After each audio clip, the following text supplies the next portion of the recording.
Bismillahirrahmanirrahim. Alhamdulillah nahmaduhu wa nasta'inuhu wa nastahdihi wa nastaghfiruh wa na'udzu billahi min shururi anfusina wa min sayyiati a'malina. Man yahdihillahu fala mudilla lahu wa man yudlil fala hadiya lahu. Asyhadu an la ilaha illallah wahdahu la syarika lahu wa asyhadu anna sayyidana Muhammadan 'abduhu wa rasuluh. Allahumma salli wa sallim wa zid wa barik ala sayyidina Muhammad abdika wa rasulika an-nabiyil ummi wa ala alihi wa sahbihi ajma'in. Subhanaka la ilma lana illa ma 'allamtana innaka antal alimul hakim. Rabbi shrah li sadri wa yassir li amri wahlul 'uqdatan min lisani yafqahu qawli. Amma ba'd. Alhamdulillah, thumma alhamdulillah, syukur pada Allah atas nikmat serta limpahan kurniaan daripada Allah Subhanahu wa taala. Kita diberi keizinan oleh Allah untuk sama-sama kita berkumpul dan berhimpun pada pagi yang berbahagia ini. Insya-Allah kita akan sambung pengajian kita. Alhamdulillah setakat ini masih lagi kita dibenarkan untuk salat berjemaah, dan begitu juga untuk meneruskan aktiviti kuliah kita. Cuma dekat daerah Kelang kena PKPD, arahan tuanku agar masjid dan surau dan segala aktiviti di sana ditangguhkan. Jangan sampai dekat sini pula tuan-tuan. Jadi kita kena patuh SOP macam biasa, penjarakan fizikal, begitu juga pakai mask di tempat yang mana ramai sesak macam ni. Bukan sesak lah, ramai. Dan ketiga, memang sentiasalah kita jangan bersentuhan, sentiasa basuh tangan kita dan seumpamanya. Tapi ini ujian yang Allah berikan kepada kita, tetapi disebabkan kecuaian, nak kata kecuaian rakyat tak juga, tapi dia sebenarnya kecuaian ahli-ahli politik yang tamakkan kuasa. Time ni lah nak rampas kuasa, time ni lah nak pilihan raya negeri, macam-macam.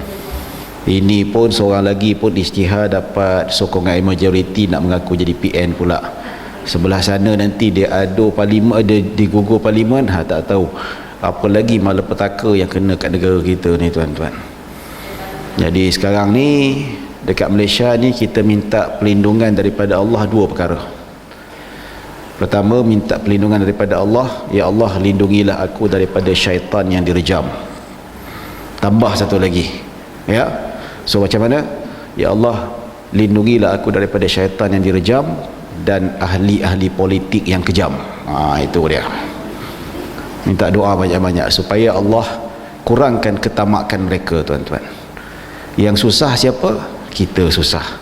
Nak pergi masjid tak boleh. Masjid pun susah. Nak bayar bil api, nak bayar bil air tak ada duit, kutipan tak ada, orang tak datang masjid. Kerajaan bagi, kerajaan mana ada peruntukan banyak nak tanggung semua masjid, tidak. Ini paling kurang berapa ni utility, belas-belas ribu ni tuan-tuan, bukan sikit nak bayar ni. So kutipan tak ada, ya. Mungkin orang kata ustaz tak boleh cari makan yang full time, ya itu tak nafikan masjid tu sendiri. Kita ni nanti kalau sampai tahap masjid tak ada bayar, tak ada nak bayar duit, macam mana? Susah. Ya tak, aktiviti nak bayar gaji, nak bayar imam, siar dan seumpamanya, ya kita berdoa. Tapi ahli parlimen, don undangan negeri, gaji kena potong tak? Tak kena potong. Duduk rumah tetap juga dapat gaji. PKP dapat gaji penuh. Allowance insya-Allah jalan. Sampai kalau dia melompat parti pun dapat gaji juga. Betul tak? Itu dia. Rakyat yang kerja kerajaan selamatlah, yang ada pencen okeylah. Yang berniaga kecil-kecilan tepi jalan tak boleh berniaga, duit tak masuk. Ada yang kerja swasta kena potong gaji, yang paling teruk kena buang kerja. Ada yang suami isteri dua-dua kena buang kerja. Pengalaman saya, ya, suami isteri dua-dua kena buang kerja, tak ada sumber pendapatan. Last kali nampak dia bawa isteri dia bawa balik hospital. Sakit apa? Kita tanya dia sakit apa, jumpa dia. Dia kata bawa balik isteri jumpa pakar psikiatri. Sakit apa? Sakit pinggang. Ni, depression. So jangan main-main. PKP ni jangan main-main. Satu benda yang tak boleh dipandang rendah. Ramai yang depressed, ada yang mental. Ahli-ahli politik makan cukup, tidur cukup, minum cukup. Rakyat biasa berpuasa, tuan-tuan. Ramai berpuasa. Kita berdoa pada Allah Subhanahu Wa Taala, jangan PKP lagi dah. Jangan PKP. Itu saja. Ya. Bisnes yang tutup bisnes, kawan-kawan saya yang bisnes travel agency dah habis semua. Gulung tikar, tuan-tuan. Gulung tikar habis, pejabat tutup. Nak buat macam mana? Ayalah PKP. Ini barulah nak bernafas sikit, barulah start nak hidup balik. Tapi kerakusan orang politik, rakyat jadi mangsa. Rakyat kena denda. Menteri yang degil dibiarkan begitu saja. Tak, ini bukan kita nak menghina, tapi kita kritikan. Pengajaran kepada semua, pengajaran kepada seluruh ahli politik, pengajaran pada seluruh menteri-menteri ini. You bukan maksum, you manusia biasa. Kalau rakyat boleh ditegur, kalau rakyat boleh denda, kalau rakyat boleh dihukum, kamu tu paling utama sekali yang patut kena rotan. Betul? Bukan apa saya cerita, kita ni concern lah, tuan-tuan. Saya ni kerja sendiri. Kata ustaz kerja bukan ceramah. Saya adalah bisnes saya. Ya, tapi terasa lah musim PKP ni. So bila tengok ada orang yang rakus ni, tak tahulah ini duk sibuk nak cari kuasa, sibuk nak berebut kuasa. Tuan-tuan, kita tengok sejarah Khulafa Ar-Rashidin. Zaman Sayyidina Abu Bakar, Sayyidina Umar, Uthman, Ali, zaman Umar Abdul Aziz, beberapa khulafa yang memang dia jadi pemimpin ni dia tak minta. Sayyidina Umar dapat jawatan, dia menangis, dia tak nak, dia tolak. Masa pemilihan tu dia lari, tak pergi mana dah. Semualah orang macam ni lah yang tak minta jadi pemimpin. Tengoklah hasil pimpinan dia, berjaya belaka, hebat-hebat belaka. Yang meminta kepimpinan ni teruk-teruk belaka, hancur masyarakat, hancur umat. Ini sejarah dah membuktikan, tuan-tuan. Tapi orang kita ni tak tahulah apa banyak sangat dia kejar ya. Minta maaf, mukadimah lepas geram. Ya, insya-Allah kita masuk pengajian berkitab, iaitu tak apalah, kita dirakam tu, harap-harap orang politik dengar lah cerita ni. Betul tak? Kita kritik tidak menjadi masalah. Yang tak boleh mengeji, mengutuk, menghina. Itu tak boleh. Ya, adab kena jaga. Kritik berdasarkan fakta. Kritik mestilah berdasarkan adab. Bukan kita duk maki dia, kutuk dia, tak guna dia, itu tak boleh. Ya, tuan-tuan dan puan-puan dirahmati Allah Subhanahu Wa Taala. Baik, kita sempat habis pada muka surat 24, iaitu pengajian sapuan di atas khuf. Ni dia nak tengok bulan lepas kan, ini yang sapu di atas khuf, yang mana inilah ada hukum fiqah yang tertentu. Secara konklusinya, sapu di atas khuf ni harus, maksudnya ganti sebagai basuhan kaki, hukumnya harus, dibolehkan, maksudnya sah.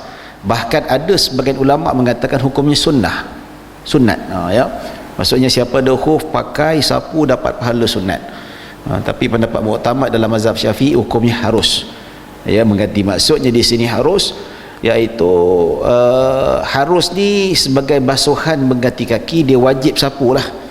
Kalau dah berwuduk semua anggota, tinggal kaki, kalau tak sapu di atas khuf, maka wuduk tu tak sah. Bila wuduk tak sah, solat tak sah. Maka di sini, tapi disebut sini sapu di atas khuf dalam condition macam ni hukumnya wajib. Cuma dikata harus macam mana, kita ada pilihan. Pilihan pertama, kita boleh basuh kaki, dan pilihan kedua, kita boleh sapu di atas khuf. So kita ada pilihan. So kita boleh pilih khuf, ataupun kita tak nak sapu atau basuh di atas kaki. So dalam ada pilihan macam ni, so ulama mengatakan diharuskan kita untuk memilih pakai khuf dan sapu di atas khuf. Ini dia. Tetapi ia tertakluk kepada syarat-syarat tertentu. Namun di sini pendapat yang muktamad mengatakan antara khuf dengan basuh kaki mana lebih afdal, sudah tentu adalah basuh kedua-dua kaki itu lebih afdal. Tapi kalau tak nak basuh juga, kita nak pilih sapu di atas khuf dalam tempoh yang tertentu, diharuskan, dibolehkan menurut para ulama. Ya, jadi kita lihat syarat-syaratnya, yang disapukan itu mestilah memenuhi syarat-syarat tertentu. Maksudnya pertama, memakai mestilah dalam keadaan suci. Sebelum kita nak mendapat rukhsah sapu di atas khuf ini, ini recap balik ya. Ya, sebelum kita pakai, kita berwuduk. So lepas berwuduk kita pakai, berjalan ke, duduk dalam rumah ke, batal wuduk kita. Untuk wuduk yang kali kedua baru boleh sapu. Tapi untuk kali pertama pakai dulu terus pakai tak boleh dah. Dia mestilah dalam keadaan sudah berwuduk, ya, dan dalam keadaan kita pakai tu tak batal lagi. Katakanlah kita dah berwuduk, tiba-tiba tengah sarung khuf tu terkentut, ya, kita pakai terus. So bila pembatalan wuduk berlaku, kita nak wuduk sekali lagi, kita nak sapu atas ni tak sah. Sebab apa? Ketika kita pakai, kita tak bersuci. So bila tengah sarung tiba-tiba melepas angin, kus-kus, lepas. So macam mana? Buka dulu, wuduk sekali lagi. Bila dah wuduk, barulah pakai balik. Lepas tu kalau kata orang kata terbatal, barulah boleh sapu di atasnya. Ya, kena wuduk dengan secara sempurna. Ya, bahawa khuf itu mestilah suci. Suci maksudnya bukanlah terdiri daripada barangan yang tidak suci. Seperti apa? Seperti kulit bangkai yang tidak disertu, ataupun kulit babi, kulit anjing dan sebagainya, ataupun yang lahir daripada kedua-dua kacukan dan seumpamanya. Ya, dan khuf tu mestilah bersih. Macam mana kita nak bersihkan? Pastikan, kalau tidak kita tak boleh nak sembahyang. Ya, dan ketiga, mestilah khuf itu kuat. Kuat macam ni, boleh berjalan jauh. Pada zaman Nabi inilah represent kasut. Cuma zaman Nabi tu mungkin lebih tebal sikit. Dia tapak tu mungkin tebal sikit. Di tapak tadi tu ada 2 layer. Ini 1 layer saja. Kalau pakai dalam rumah sesuai lah, tapi still kuat juga. Kalau berjalan dia boleh bertahan, tak koyak. Ya. Jadi pakaian kaki pada zaman Nabi ada 2, selipar dengan khuf. Selipar ni Nabi pakai, dan khuf ini iaitu ketika musafir ataupun ketika musim sejuk Nabi pakai. Dia menguatkan, memanaskan kaki dan seumpamanya. Ya. Dan ada satu lagi dinamakan al-jawrabain. Al-jawrab ni bukan stokin, dia lebih nipis daripada khuf ni, daripada kulit juga tapi lebih nipis. Ada juga riwayat Nabi sapu di atas jawrab. Itu bezanya. Kalau khuf tebal, kalau jawrab lebih nipis. Itu. Jadi 3 lah. Ya, 3 pakaian dipakai oleh Nabi SAW. Tapi jawrab ni biasa dia pakai yang nipis, kemudian disarungkan lagi dengan kasut lagi tebal. Ini biasa musim sejuk lah, ya, ataupun perjalanan jauh. Itu dilakukan oleh Nabi SAW. Kalau stokin tak boleh, apatah lagi stokin nipis ke, stokin pejabat ke, stokin tebal ni tak kuat. Walaupun tebal macam mana sekalipun, tetapi kalau berjalan jauh, dia bukan kasut. Dia bukan protect kaki kita. Kita pijak pun kaki sakit, pijak batu kan, pijak jalan raya tu, ya. Jadi dia tak kuat. Kalau berjalan jauh dalam tempoh yang jauh, nanti stokin tu koyak. Ya. Baik. Dan seterusnya, dia mestilah menutup keseluruhan kaki, anggota kaki wuduk. Macam ni tutup kan. Dia macam ni boleh. Dia mesti tutup sampai ke buku lali, tutup ke tumit, tutup bawah tapak, tutup atas. Dia tak boleh kalau ada kasut yang nampak buku lali, tak sah. Memang tak boleh. Ya, ustaz, kasut saya ni kulit tapi tak tutup buku lali, macam kasut pejabat. Ya, tapi kalau kasut yang macam askar tu kan, askar kuat, diperbuat daripada kain pun, tapi kain yang mampan, yang mantap. Kalau jirus air pun susah nak masuk. Ya, ataupun kasut getah, ataupun kasut kulit yang memang tutup bahagian buku lali tu, tak ada masalah. Sapu atas tu, sembahyang dengan kasut-kasut tu sekali. Ya, baik, dapat mengelakkan daripada tembus air. Ya, maksudnya kalau macam ni lah memang tak tembus air, kecuali tempat-tempat benang, masuk benang ni. Tempat benang kan ada lubang tu, kalau kita bijak lama-lama dalam air, dia boleh masuk. Masalah apa? Dia masuk mengikut saluran benang ataupun tempat zip ni. Itu tak apa, itu dimaafkan. Tapi kalau material kulit itu sendiri, dia tak tembus air. Ya. Kalau macam stokin memang tembus air. Dia bukan tempat jahitan tu memang dia ni material dia, kalau kita rendam air senang masuk. So sebab tu tak sah kalau kita sapu di atas tokin. Tapi kalau kita tengok kadang-kadang Arab ni dia sapu atas tokin, lantak pi dia lah, kita jangan layan dia lah. Kadang-kadang Arab ni ada juga orang yang kata ni ilmu tak ada dan sebagainya. Walaupun ada sebahagian ulama-ulama contemporary mereka memfatwakan boleh, tetapi lebih elok kita tidak mengambil fatwa itu, kita ambil fatwa yang sedia ada, iaitu khuf yang dipakai pada zaman Nabi SAW.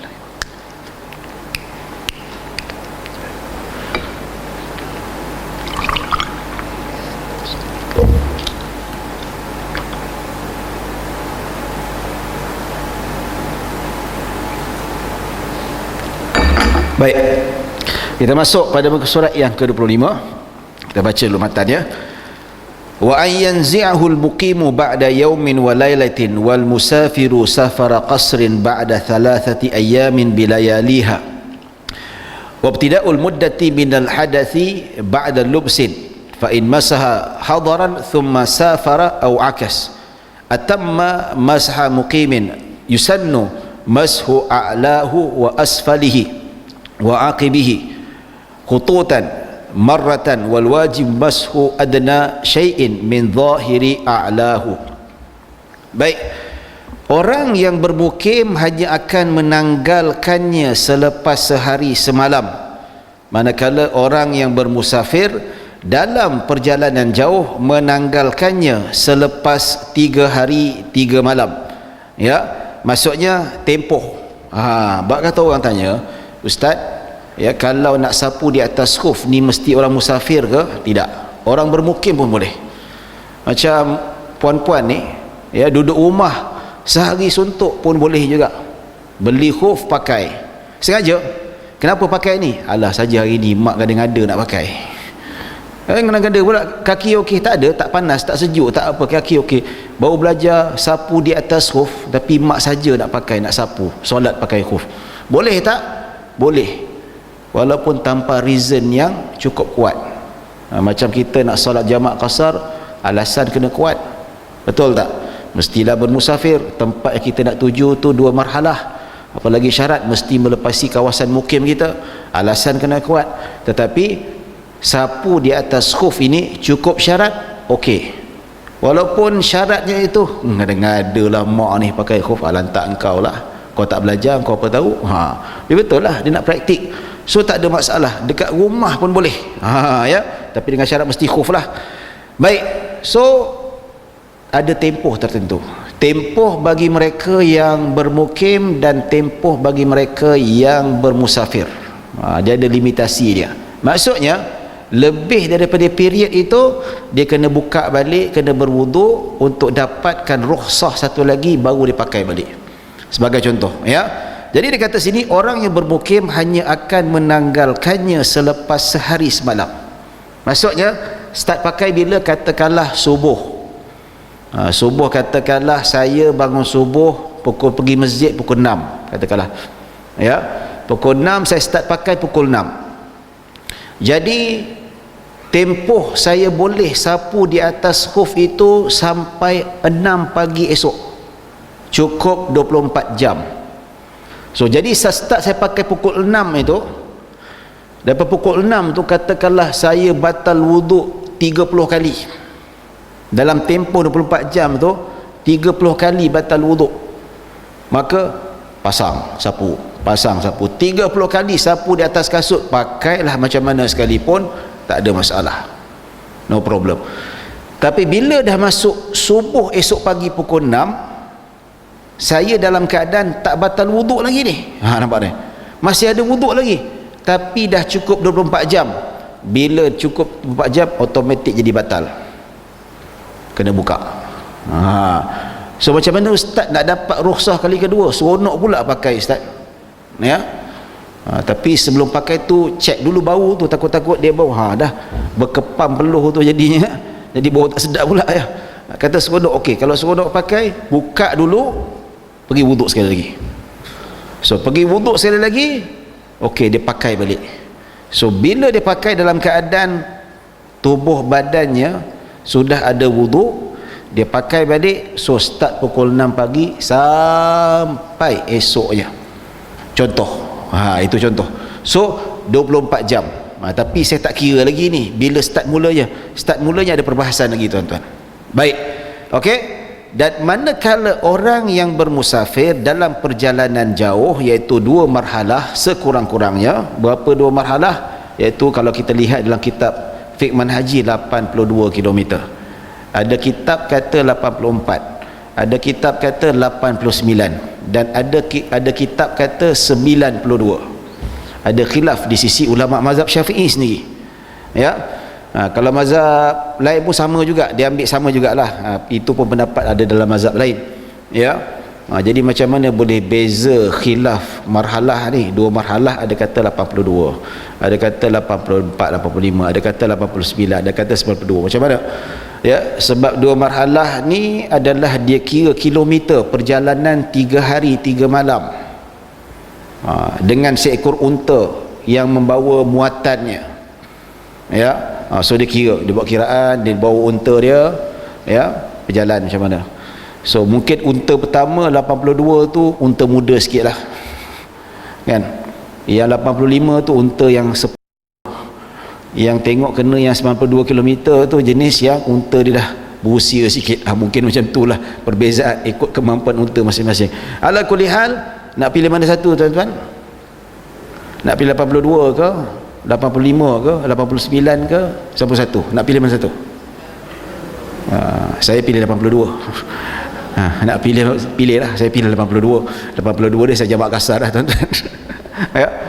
Memang khilaf, ya, khilaf dalam kitab Taqrirat Sadidah 82, kitab Fiqh Manhaji 82, kitab Al-Wajiz fi Fiqh Syafi'i almarhum Dr. Wahbah Zuhaili 89, ya, dan beberapa kitab pondok tulis 91 pun ada juga. Ya, nak pilih mana-mana, pilih mana-mana. Ya, kalau saya, ustaz pilih mana? Saya pilih yang paling pendek sekali. 82 km dah boleh jamak dan qasar. Tapi ustaz, saya lebih berhati-hati, saya pilih 89. Silakan, tak ada masalah. Nak pilih 900 km pun tak apa. Ya, baik.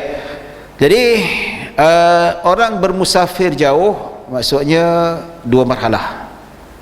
Ada musafir dekat. Ingat, ini tambahan lah, maklumat tambahan. Kalau belajar kitab fiqah, musafir jauh dan musafir dekat, apa beza dia? Kalau musafir jauh, kita nak pergi tempat tu sekurang-kurangnya 2 marhalah. Manakala musafir dekat, tempat kita nak pergi tu tak sampai 2 marhalah, tetapi keluar daripada mukim kita. Contoh, sini saya nak pergi Kajang, ya, itu namanya musafir dekat.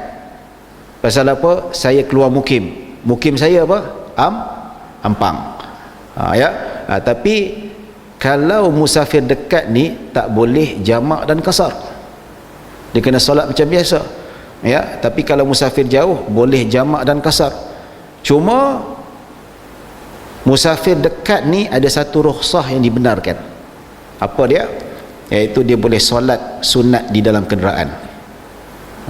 Nampak? Ya. Contohnya kalau orang duduk dekat Ampang nak pergi kerja dekat Putrajaya, kan keluar mukim kan, perjalanan tu lebih kurang 40 minit, kena jam pula 45 minit. Ada orang saya ajar, dia kata sepanjang perjalanan tu daripada Ampang pergi Putrajaya tu, daripada tak ada buat kerja apa-apa, boleh solat sunat duha 8 rakaat dalam kereta. Ya. Habis nak sujud rukuk macam mana? Tunduk je lah.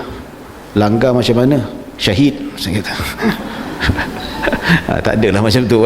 Ada cara-cara, insyaAllah nanti masuk bab kita belajar nanti macam mana nak solat dalam kenderaan, macam mana kita nak bagi isyarat tunduk dan seumpamanya. Ada cara dia. Sampai masa saya beritahu nanti. Ini semua saya nak cerita ni pasal bagaimana kita nak membezakan antara safar jauh dan safar dekat. Tetapi bagi mereka yang safar jauh, dia ada tempoh lebih panjang. Kalau bermukim, dia dapat tempoh 24 jam. Tetapi bagi mereka yang bermusafir, dia dapat 3 hari 3 malam. So 3 hari 3 malam dia boleh sapu di atas khuf berapa banyak yang dia suka, selagi mana tak keluar tempoh 3 hari 3 malam. Tak buka-buka, tak ada masalah, no problem. Nampak tu ya. Tapi kalau lebih dah 3 hari 3 malam tu dia kena buka walaupun masih lagi ada wuduk. Tak batal wuduknya. Katakanlah lebih 3 hari 3 malam dia nak semayang, alamak ni dah lebih 3 hari 3 malam ni, dia nak semayang, tak boleh lagi dah, dia kena buka dulu, dia kena wuduk macam biasa, pakai balik baru solat. Lepas tu kalau batal sekali lagi barulah dikira sebagai dapat rukhsah yang baru, dikira balik 3 hari 3 malam yang baru. Ya. Baik, faham tak? Jelas ada soalan? Baik, okey. Bermulanya dikira tempoh, yakni sapuan adalah dari bermula hadas setelah ia memakainya. Okey, maksud dia apa?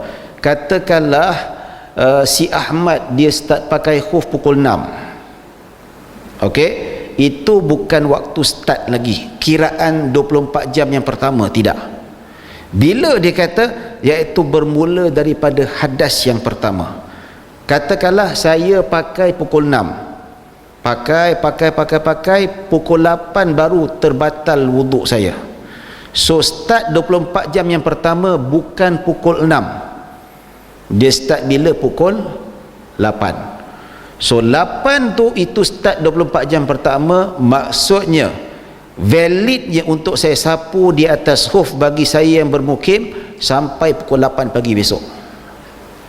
Nampak tu? Berbalik pula kalau kita pakai pukul 6, dia punya iktikaf, dia tahan wuduknya, pukul 10 baru batal wuduk.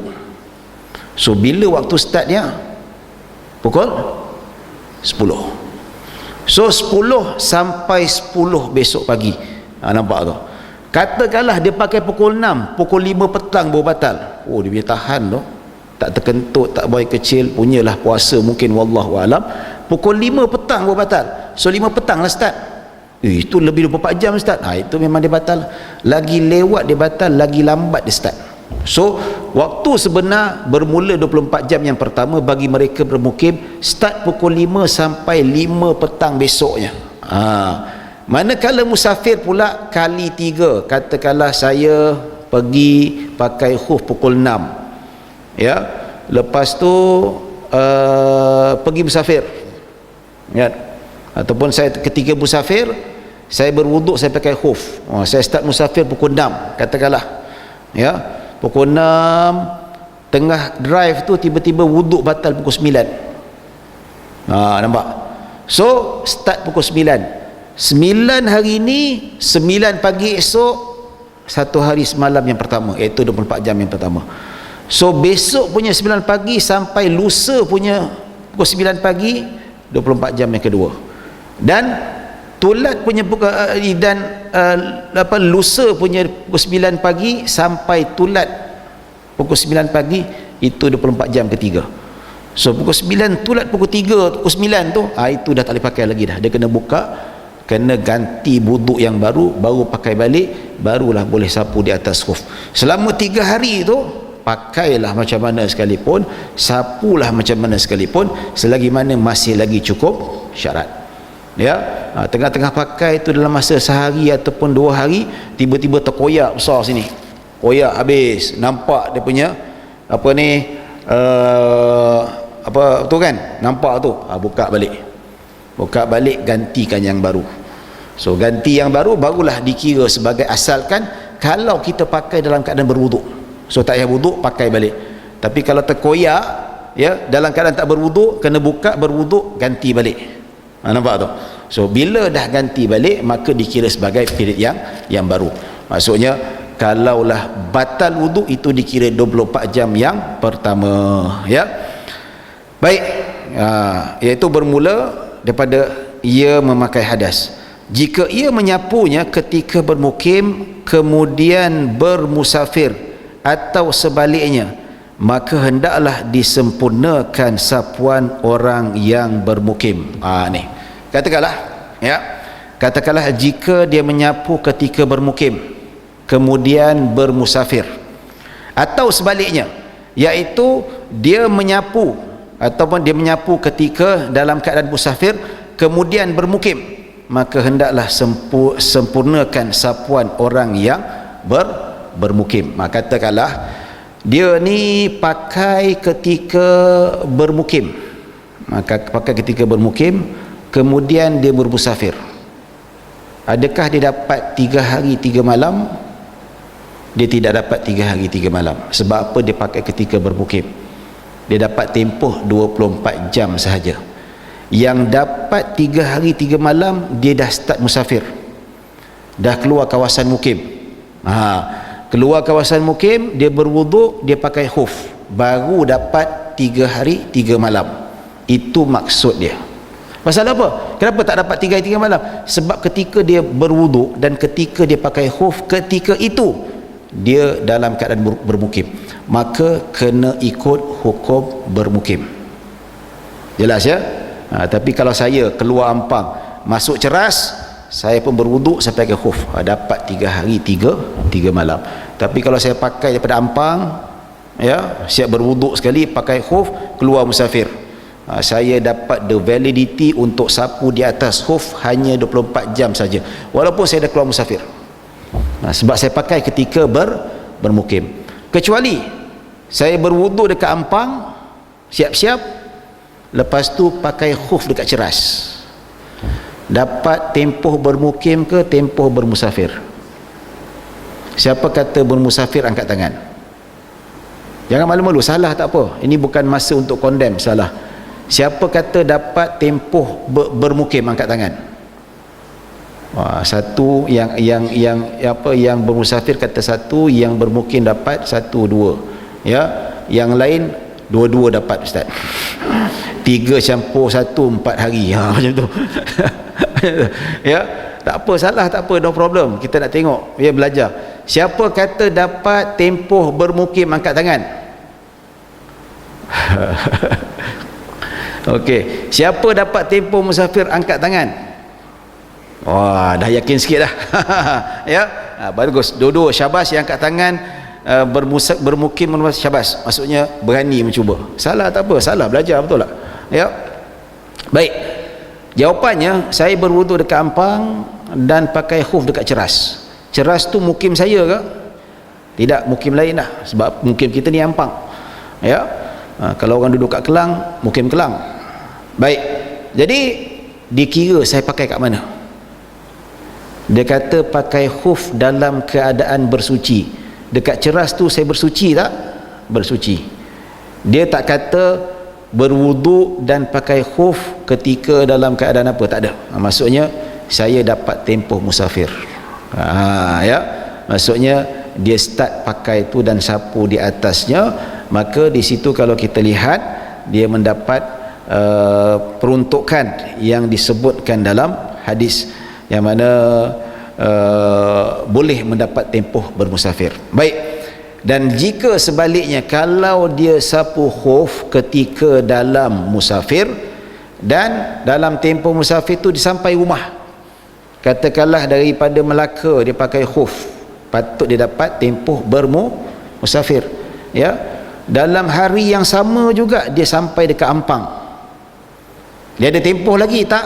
Ada tempoh. Tempohnya bukan lagi dapat tempoh musafir, dia dapat tempoh bermukim. Sebab apa? Dia dah sampai, dia tidak lagi dapat title musafir. Kecuali memang saya ni pergi ke perjalanan seminggu, naik basikal ke, naik motor ke, berhenti kejap, berhenti sana, itu tak apa. Sebab apa? Saya pakai khuf tu masih lagi dalam keadaan bermusafir. Tapi saya pakai ketika kat Melaka, musafir, ya, perjalanan sampai kat mukim. Kenapa tak dapat 3 hari? Kenapa dapat 1 hari semalam? Sebab kita dah sampai, kita tak lagi bermusafir, ya. Baik tuan-tuan dan puan-puan dirahmati Allah Subhanahu wa taala. Baik, maka hendaklah disempurnakan sapuan orang yang bermukim. Nampak tu dua-dua. Macam tadi kan, saya pakai sini, keluar musafir, walaupun dah musafir tetap juga dapat tempoh untuk orang bermukim. Ataupun saya daripada Melaka pakai, tapi hari yang sama sampai dekat Ampang, tetap juga dapat tempoh orang yang bermukim. Ya, baik, tak faham boleh tanya, ya. Disunatkan menyapu bahagian atas dan bawah dan tumitnya sekali. Lalu adapun yang wajib adalah menyapu sedikit dari bahagian atas. Macam mana sapu dia? Yang wajib sapu ke atas ni, walaupun sedikit, yang wajib. Yang sunat sapu dua-dua sekali secara melintang. Macam mana? Okey, saya tunjukkan. Yang ni tak nampak lah, tak apa, nasib. Dia kalau kita ni disunatkan, dia wajib ni, wajib sapu walaupun sedikit, wajib. Kalau tak sapu langsung tak sah. Baik, ada satu hadis ya, riwayat Imam Tirmizi, iaitu sapu dua-dua sekali, bawah dan atas, macam ni. Ini tangan sini, tangan satu sapu macam ni. Lepas tu tangan kedua basahkan tangan macam tu, ataupun terbalik.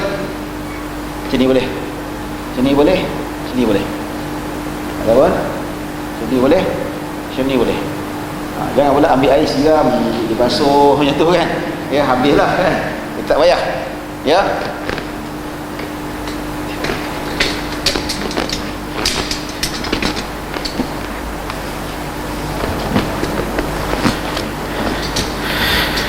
Tapi disebutkan oleh ulama-ulama hadis dalam mazhab Syafi'i, termasuklah Imam Nawawi, yang sapu bawah tu ada hadis tapi hadisnya lemah.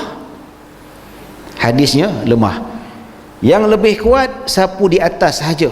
Tetapi hadis lemah itu memang diamalkan oleh para fuqaha, tidak menjadi masalah. Dia bukan satu, kata orang, benda yang dilarang, tidak. So sapu dua-dua sekali ke, ya, kalau orang dia malas nak sapu bawah, sapu atas sudah memadai, ya. Tapi macam mana kalau dia sapu bawah saja, dia tak nak sapu atas, sapu bawah saja, tak sah dengan sapu atas. Yang sunat sapu bawah, atas dengan bawah kali, macam melintang saya tunjuk tadi tu kan, ya. Tapi kalau tak nak sapu bawah atas, yang wajib adalah sapu di bahagian atas sahaja, ya. Wallahu a'lam. Okey, dah habis bab sapu di atas. Simple saja, simple saja, ya. Kalau datang ke Masjid Al-Mustaqim, saya ada bahaskan dalam bab hadis-hadis berkaitan dengan sapuan di atas khuf. Okey, kita dah habis bab berkaitan dengan sapuan di atas khuf. Jadi saya pun sampai lebih kurang dalam 10 minit. Kalau kita ambil 11-10 minit boleh? Boleh. Cukupkan sejam lah. Nanti kalau habis pukul 11 rasa tak adil pula pada puan-puan, ya. Saya datang lewat ni kesilapan saya lah, ya. Tapi saya bertanggungjawab juga untuk menggantikan tempoh yang saya lewat itu. Jadi kalau tidak menjadi masalah, kita sambung sampai 11-10 minit, boleh, ya. Di pukul 11 tu kalau kita habis ada soal jawab, kalau ada soal jawab tu angkat tangan, jangan rasa segan-segan. InsyaAllah boleh kita teruskan. Okey, bismillahirrahmanirrahim.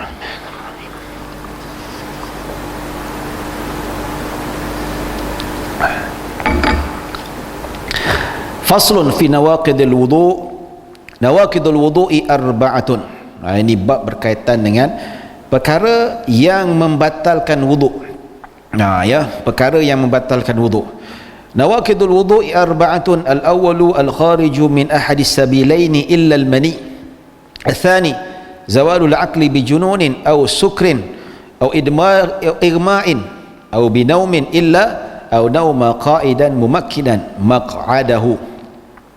الثالث التقاء بشرتي الرجل والمرأة وينتقد اللامس والملموس ولا ينقض صغير أو صغيرة ولا يشتهى ولا شعر وسن وظفر ومحرم بنسب أو رضاء أو مصاحرة. Ini bacaan matan, ya. Baik. Perkara yang membatalkan wudu ada 4. Ada 4 perkara. Ini pegang 4 perkara. Ya. Ada sebagian kitab lama-lama ada tulis 5. Ya, ada kata 6 tak silap saya. Tapi yang muktamad 4 ni lah. Ya. Tapi yang 5 tu pun lebih kurang juga. Nanti saya terangkan. Perkara yang membatalkan wudu ada 4. Pertama, keluar sesuatu dari 2 jalan kecuali mani. Ya. Keluar apa saja. Keluar air kencing ke, keluar angin daripada punggung, ya, termasuklah pernah juga wanita bertanya, Ustaz, apa hukum wanita yang dia punya farajnya keluar angin, kan? Jadi kata terasa angin terkeluar daripada dia punya lubang farajnya, pun sama juga membatalkan wuduk kalau betul-betul lah. Tapi kalau ada yang dia bukan keluar angin daripada dalam, tidak, dia keluar angin di sebalik lipatan. Macam kita kadang-kadang angin tu keluar bukan daripada lubang dubur, tapi lipatan punggung kita tu, nampak? Itu perasan, ya. Macam mana saya nak explain? Tak boleh explain lebih-lebih lagi dah, ya. Di sebalik lipatan tu ada angin yang terkumpul, so bila kita buka angin terkeluar, itu tidak membatalkan wuduk. Sebab apa? Dia bukan datang daripada lubang dubur. Sama juga faraj wanita, di sebalik lipatannya itu bukan dalamannya, kalau keluar daripada di sebalik lipatan, itu tidak membatalkan wuduk. Tetapi kalau memang betul-betul keluar daripada dalam, ya, maka itu membatalkan wuduk, walaupun angin sekalipun, ya. Walaupun dalam erti kata keputihan keluar, wanita dia punya air mazi keluar air keputihan, lelaki pun sama juga, ya, maka ini semua membatalkan wuduk.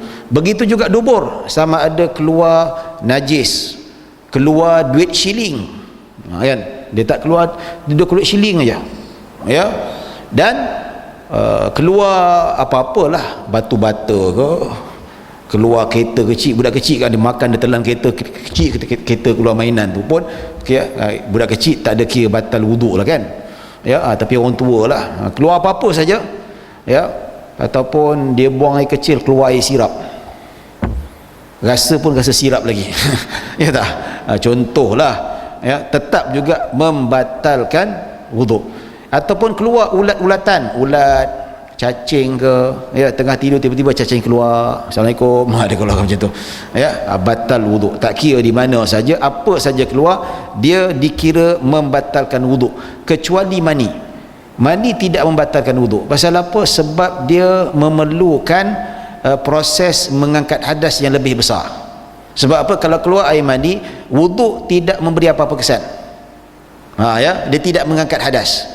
Tetapi untuk mengangkat hadas yang keluar air mani ini, dia memerlukan lebih besar daripada itu, iaitu mandi junub, iaitu niat dan meratakan air pada seluruh badan. Sebab itulah air mani tidak membatalkan wuduk. Kalau dikira sebagai membatalkan wuduk, wuduk digunakan tidak mengangkat hadas langsung, tidak memberi kesan. Sebab apa? Air mani memerlukan proses penyucian yang lebih berat daripada proses wuduk itu sendiri untuk mengangkat hadas besar, ya. Jadi tuan-tuan dan puan-puan dirahmati Allah Subhanahu wa taala. Jadi dalam hal ini kalau kita kata apa saja kecuali air mani, ada soalan? Baik, okey, nanti kita jawab. Baik, kedua, hilang akal sebab gila, mabuk, pengsan atau tidur. Ni yang kata ada 5 tu, sebagian ulama dia pecahkan 2, pengsan dan tidur. Tapi kebanyakan ataupun muktamad disatukan sekali, tidur dan pengsan sama, ataupun hilang akal, ya. Baik, hilang akal dengan sebab gila. Pertama, kedua, puncanya hilang akal. So hilang akal tu dipecahkan lagi. Apakah pecahannya? Gila apa? Tak sedarkan diri, tak kenal diri dia siapa. Dia dah menjadi macam budak-budak, dah tak ada rasa malu, dia kawalan otaknya sudah tidak lagi normal. Itu gila. Baik, mabuk. Mabuk sama ada minum arak ataupun mabuk disebabkan minum obat, makan obat. Dia makan obat sampai mabuk, pengsan ataupun tak sedarkan diri, dia tak kenal siapa orang tu, tak kenal ni, itu tanda-tanda mabuk, ya. Tapi kalau pening kepala, sakit kepala, dia Allah macam nak mabuk tapi tengok orang kenal lagi, ni makcik ni kakak ni abang ni kenal, ya. Tapi kalau mabuk dia tak kenal lah, dia sampai dah bawa kereta pun langgar sampai meninggal orang, ya. Dia dah luar daripada kawan normal. Baik, pengsan. Pengsan tak sedarkan diri lah. Pengsan disebabkan kena pukul, kena ketuk kat belakang ke, pengsan disebabkan apa-apa sebab, makan ubat tidur ke apa ke, ya. Baik, kemudian tidur. Tidur penat. Cuma melainkan tidur seorang yang duduk dalam keadaan yang tetap punggung dia. tidur duduk bersila, ataupun tidur yang punggung dia tetap. Ya, macam duduk macam ni tetap kan, di atas tu macam perempuan duduk di atas, punggungnya tetap, tidur yang tidak membatalkan wuduk. Pasal apa? Ada dalil ketika mana Nabi pernah melewatkan salat isyak, para sahabat tunggu dalam masjid, tunggu sampai tertidur sehingga tertunduk dagu mereka, tertunduk kepala, tidur nyenyak. So bila Nabi masuk masjid, Bilal iqamah, yang sahabat tadi tidur terus bangun tanpa mengulangi wuduk, dan Nabi pun tak suruh ulang wuduk, menunjukkan kalau tidur yang macam tu tidak membatalkan wuduk. Pasal apa? Ini kalau kita tengok dari segi sudut logiknya, ya, kalau orang yang duduk tetap ni, angin takkan keluar. Cuba try nanti balik rumah, nak terkentut saja duduk bersila, teranglah macam mana sekalipun dia takkan keluar, betul tak? Kecuali kalau kita angkat sikit berdentum bunyi dia. Ya, duduklah macam mana, kita tegan macam mana pun susah nak keluar. Ataupun kita rasa nak buang air, kalau duduk bersila pun tegan pun insya-Allah tak keluar. Jadi memang erti kata bila kita duduk tu memang sedar tak sedar angin tetap terkawal. Tapi kalau kita tidur terlentang, tidur yang punggung yang tak tetap, kita berada di luar kawalan angin tu, kita boleh keluar tanpa sedar. Ya, kawan tidur kat sebelah, ada kawan tidur kat sebelah terkentut, ya, kita kata engkau ni apalah tidur terkentut.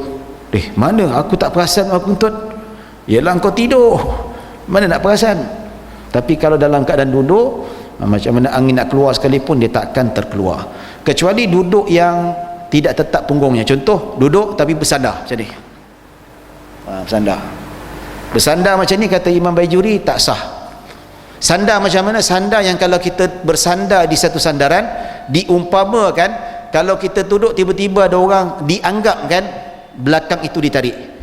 Kalau belakang itu ditarik, kita boleh jatuh terlentang.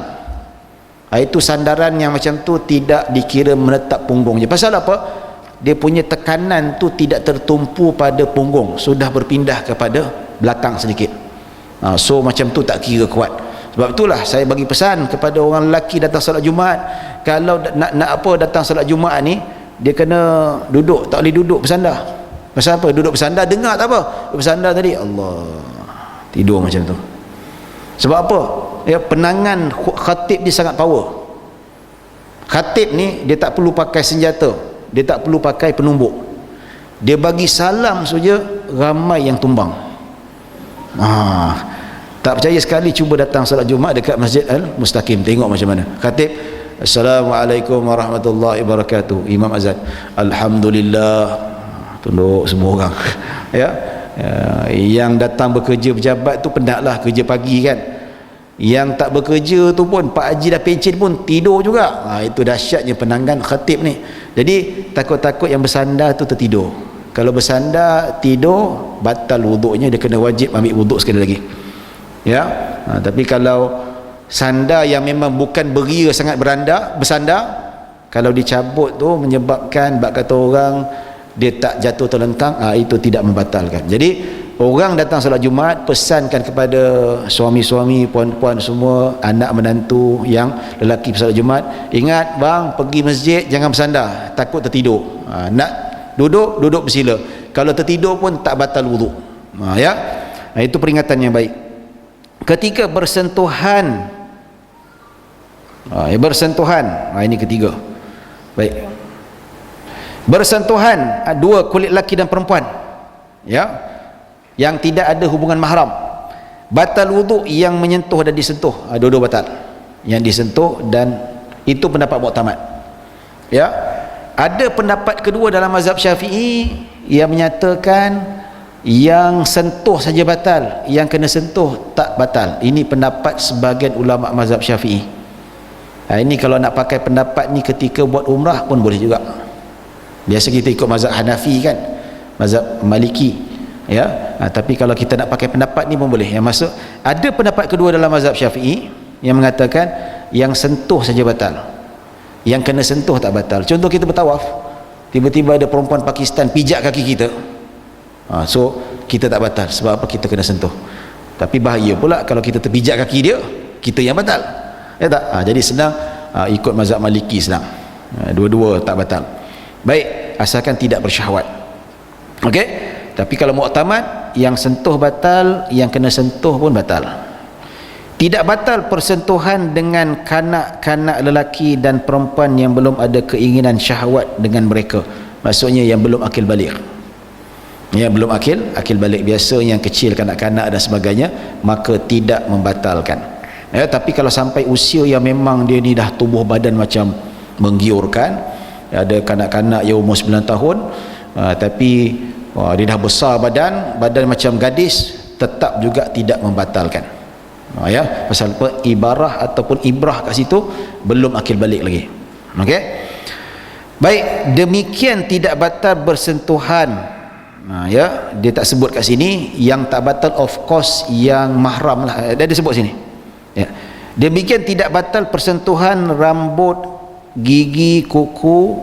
Rambut kalau kita sentuh, usap rambut isteri kita, ataupun isteri usap sikat rambut suami, sentuh rambut suami, tak batal. Tapi kalau dia sentuh kulit kepala, batal.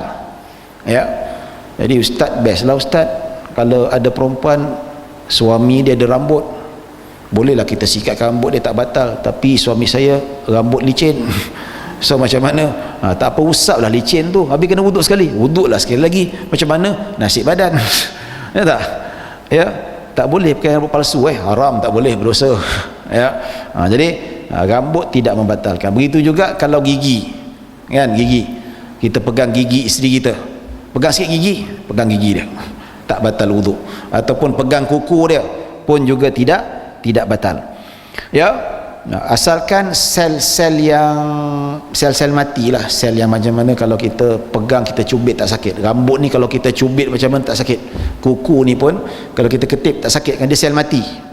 Sel mati. Cuma kalau kita ketip tu dia akan hidup lah dengan izin Allah Subhanahu Wa Taala. Sama juga dengan gigi. Baik, dan persentuhan sesama mahram sama ada disebabkan keturunan, susuan ataupun perkahwinan. Keturunan adik-beradik lah, darah daging. Seibu sebapa ataupun sebapa lain ibu ataupun seibu lain bapa, ini semua mahram. Tapi kalau janda kahwin dengan duda, dua-dua ada anak, itu bukan mahram. Dua-dua boleh kahwin, adik-beradik tiri tu boleh kahwin. Tapi kalau seibu lain bapa, tak boleh kahwin. Kalau sebapa lain ibu pun lagilah tak boleh kahwin. Seibu sebapa lagilah tak boleh. Tapi kalau tiri menyebabkan mak dia kahwin dengan bapa kita, sebelum dia berkahwin kita dah lahir, itu tak apa, itu boleh. Bahkan kalau nak buat macam Piramli boleh, keluarga 69, anak kahwin dengan mak, bapa kahwin dengan anak, terbalik tu 69, boleh, betul lah, sah pun. Walaupun nampak macam gila, tapi betul lah. Susuan maksudnya wanita tu dia menyusukan seorang anak. Contoh, wanita tu dia ambil seorang anak perempuan bayi, dia susukan, cukup 5 kali susuan, maka anak perempuan itu adik-beradik dia, dan suami perempuan tu jadi bapa dia. Bukan itu saja, adik-beradik mak susuan tu dah jadi pakcik, makcik susuan, dan suami kepada mak dia tu, mak susuan, bapa susuan dia, adik-beradik bapa susuan tu dah jadi makcik dengan pakcik. Bahkan ibu bapa kepada mak bapa susuan tu jadi atuk nenek dia. Itu susuan. Bagus susuan ni. Cuma ada satu sekali, ada tempat kerja saya, dulu saya kerja makan gaji kat TV Ali Jerah dulu. Dia kata ada seorang perempuan, dia memang rapat sungguh, kawan makan macam dia lelaki, dua perempuan, rapat sungguh, sampai sekarang masih saya rapat. So kahwin pun tahun lebih kurang juga, lepas tu dia punya bersalin pun ada lebih kurang tahun yang sama juga mungkin, ataupun ni setahun awal tu dia ada 2 anak, dan seorang ada anak lelaki dan seorang anak perempuan. So dia ni rapat sangat, dia dah macam adik-beradik rasanya lah. Kata boleh tak kalau saya nak susukan anak dia susukan anak saya? Kata boleh, no problem. Tapi saya kata concern saya satu sajalah, sebab apa, dua-dua ni berlainan jantina. Takut-takut nanti dah besar, you all ni berdua rapat kan, rapat-rapat duk jumpa, mula-mula kecil dah besar dah anak dara dah terpikat pula. dah terpikat, cantik juga ya adik susuan aku ni, apa salah mak aku susukan dia, kalau tidak boleh kahwin dengan dia, menyesal ya. Saya kata better janganlah. Mana tahu jatuh cinta ke apa ke, tiba-tiba tak susukan, tengok-tengok perempuan tu badan macam ni gemuk, apa salah tak susukan dia tu. Ya tak? Jadi takut-takut jatuh cinta, better janganlah. Pasal apa? Benda ni kita tak tahu kan. Tapi kalau nak buat tak ada masalah, jadi mahram je selamba ya. Dia boleh masuk keluar masuk, jadi mak susuan dia boleh salam, cium tangan, cium pipi pun boleh buka tudung dan sebagainya, aurat seperti mak sendiri ya. Atau perkahwinan apa, iaitu perkahwinan ya, sama ada bila kita akad nikah dengan seorang wanita atau perempuan, mak bapak jadi mak bapak kita, walaupun dah bercerai tetap jadi mak bapak kita. Bercerai dengan perempuan tu tapi mak bapak takkan putus, cukup akad. Dan satu lagi, kalau seorang wanita yang ada anak perempuan berkahwin dengan lelaki, dia nikah tapi belum jadi mahram lagi, kecuali wali lelaki itu sudah menyetubuhi wanita itu. Bila dia menyetubuhi wanita itu, automatik anak perempuan itu menjadi mahram kepada dia. Selagi mana tidak menyetubuhi, selagi itu perempuan itu tidak jadi mahram. Dia boleh ceraikan isteri dia, kahwin dengan anak dia pula. Tapi kalau dah setubuh tak boleh jadi mahram, jadi anak tiri ya. Baik. Yang keempat, yang terakhir ya, menyentuh kemaluan manusia dan bulatan duburnya dengan perut, tapak tangan dan jari jemari ya. Menyentuh kemaluan manusia apa? Kemaluan lelaki yang mana kemaluan batang zakarnya, manakala 2 biji rambutan batal tak batal. Ni istilah yang mudah faham lah ya. Yang batal hanya belalai saja, itu. Yang lain tak batal. Manakala dubur, lubang dubur tempat keluar najis tu. Tapi kalau pegang lipatan tu batal tak? Tidak batal. Manakala wanita, yang batal lama pembukaan lipatan dia ya. Kalau hanya sentuh surface saja tidak batal. Macam mana kita nak tahu pembukaan lipatannya? Ketika wanita buang air kecil kan, terbuka lipatan tu, kalau sentuh tu batal. Itu saja dhabit ataupun piawaiannya. Minta maaf, bukan nak cerita lucah, nak kasih faham. Apa saja kalau tak cerita macam ni sampai bila tak faham, betul tak? Kena terang kan. Lelaki batang zakar saja, manakala 2 biji rambutan tu tak batal ya. Jadi pegang itu saja. Yang wanita sama juga, iaitu lubang dubur. Kalau kita tersentuh lipatan, tidak, lubang dubur tempat keluar najis tu, kita cocok kat situ, batal. Nampak? Okey? Atau kita masukkan dalam tu, itu kira sebagai batal. Manakala wanita, kalau tidak terbuka lipatan, hanya pegang surface saja, tidak batal. Tapi kalau dia pegang dalam lipatan itu, macam kita seolah wanita kalau dia buang kecil terbuka lipatan itu baru batal ya. Wallahu alam. Baik, dengan perut, tapak tangan dan jari jemari, perut saja macam ni, yang sentuh ni saja ya. Kalau macam ni tak batal. Contoh kemaluan kan, macam ni batal, macam ni tak batal, macam ni tak batal, macam ni tak batal, macam ni batal. Yang macam ni yang sentuh saja. Sebab ada hadis Nabi kata, siapa yang sentuh kemaluan dengan tapak tangan, batal. Kalau sentuh dengan siku, tak batal. Sentuh dengan lengan, tak batal, tak ada masalah ya. Jadi macam ni. Kalau sentuh kemaluan macam ni, batal tak? Ketika buang air kecil dia sentuh macam ni, batal tak? Tak. Habis kencing tu batal lah. Kalau macam ni pegang, tak kencing, tak batal. Tapi pegang macam ni ya, tak pegang pun batal. Kalau kencing tu batal lah.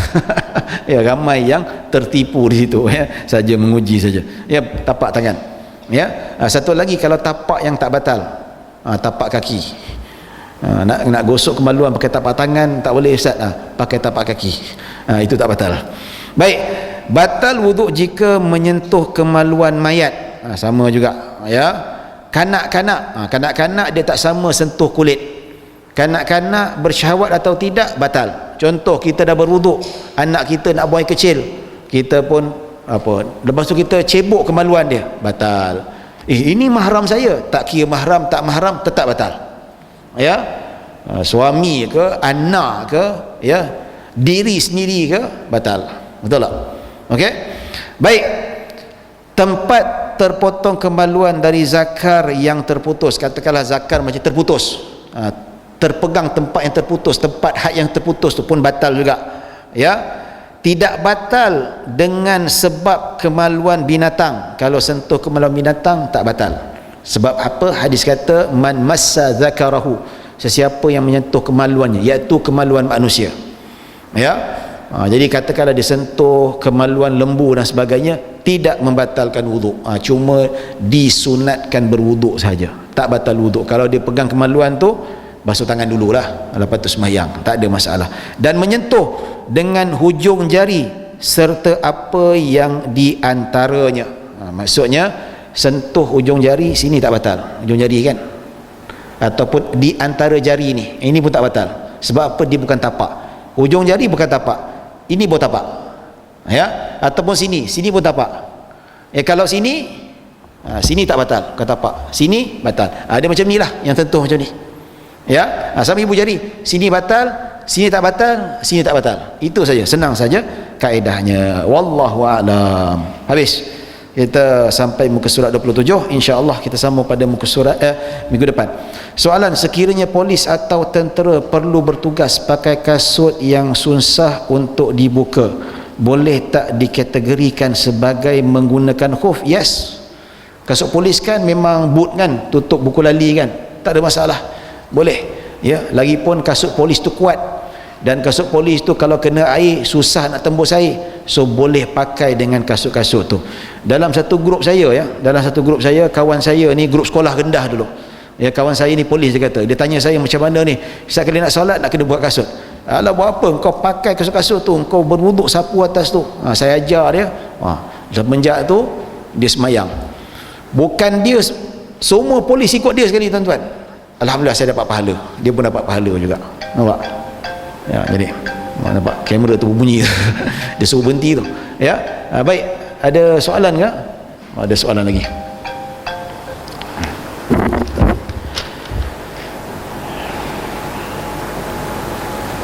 Ustaz, hukum penggunaan tampon apa puan pada wanita Islam? Tampon apa tampon? Apa?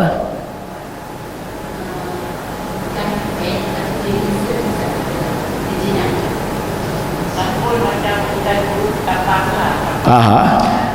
Jadi kalau jelas tadi jadi kalau darahan banyak dimasukkan tampung juga. Okey, tak apa, tak ada masalah.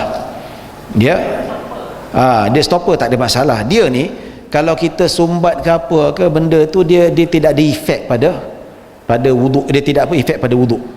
Semayang tak ada batal, ya. Dia tak semayang, kecuali tengah semayang kita masukkan jari dalam dubur, itu batal lah. Tengah semayang kita sumbatkan dengan tampon tu ataupun kapas ke whatever lah sekalipun, tidak menjadi masalah. Ini juga seperti mana yang saya sudah bincangkan, wanita yang kena istihadah, biasa dia punya darah dia 7 hari, ya, tapi ini lebih 7 hari. Maksudnya kalau wanita yang keluar darah lebih daripada tempoh adat, hukumnya sama seperti wanita suci, dia kena berwuduk dan kena solat macam biasa, tak payah qada, dia wajib biasa, ya. Cuma dengan syarat, ulama kata kena letak tu, kena letak kain ke letak apa supaya untuk menghalang darah itu kena pada pakaian. So tak ada masalah, problem kalau banyak darah ke apa ke, tidak menjadi masalah.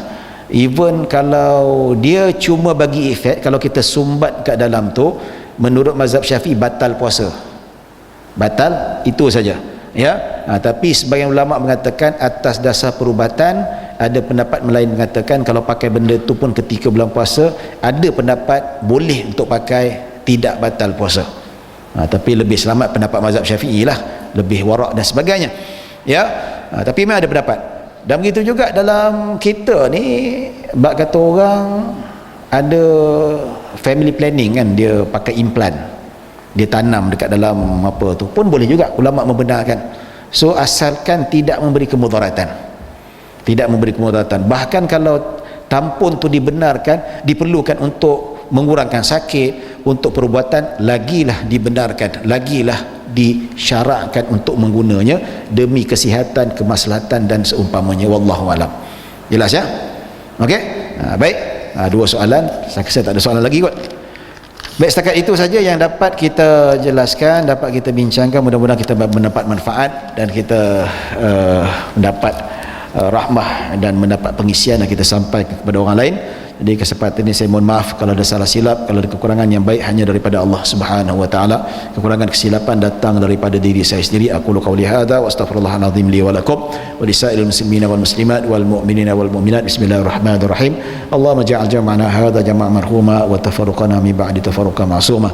Allahumma la tada' fi maqamina hadza dhanban illa ghafarta wa la hamman illa farajta wa la daynan illa qadaita wa la maridan illa shafaita wa la hajata min hawaiji dunya wal akhirati illa qadaitaha ya rabbal alamin. Sallallahu ala sayyidina Muhammadin wa ala alihi wa sahbihi wasallam. Alhamdulillah rabbil alamin. Assalamualaikum warahmatullahi wabarakatuh.